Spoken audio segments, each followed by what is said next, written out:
Chers amis, Dieu nous a aimés le premier. Nous avons vu hier que Dieu est amitié en lui-même. C'est la vie trinitaire. Dieu est amitié et se communique à nous. Dieu se fait notre ami.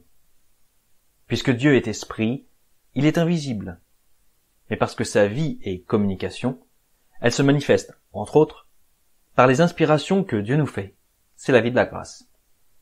Et nous, de notre côté, comment être l'ami de Dieu, communiquer avec lui dans cette vie d'amitié?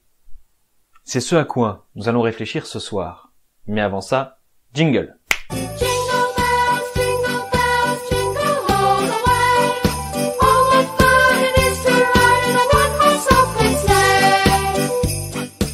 Dieu est esprit. Il est invisible. Aussi, l'homme doit activement rechercher à entrer en contact par l'esprit avec cette vie qui se déroule en lui-même lorsqu'il est en état de grâce. C'est pourquoi le psaume dit « J'écouterai ce que le Seigneur Dieu dit en moi ». Et c'est ce que saint Ignace nous apprend à faire avec le discernement des esprits. L'amitié avec Dieu se résume dans la communication d'esprit à esprit avec lui. C'est la prière dans toutes ses formes, et par la mise en œuvre concrète de ce qui en résulte naturellement. Par exemple, les maris, après avoir considéré le sacrifice du Christ pour l'Église, s'unissent à lui en se renonçant pour l'édification morale de leurs femmes et de leurs enfants.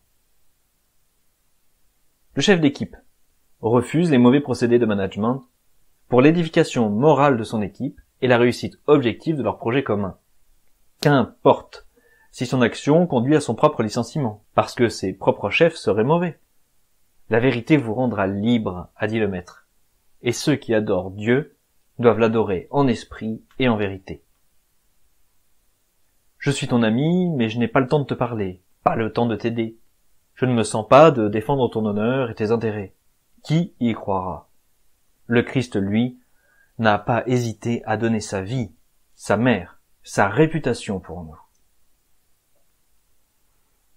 L'amitié, et en particulier l'amitié avec Dieu, c'est la transcendance. Elle nous oblige à sortir de nous-mêmes, à nous donner pour autre chose que notre intérêt propre, mais à nous donner pour l'action commune dont le bénéfice retentit sur tous, et donc sur soi aussi. Mais ce bien, dont tous profitent, nécessite d'abord un renoncement.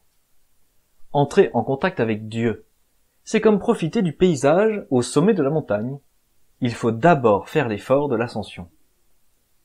Ce que je nous souhaite à tous, de ne pas rester en bas, mais d'oser quitter notre confort et entreprendre le chemin. À l'école de Marie, méditons ces communications divines et gardons-les dans notre cœur. À demain.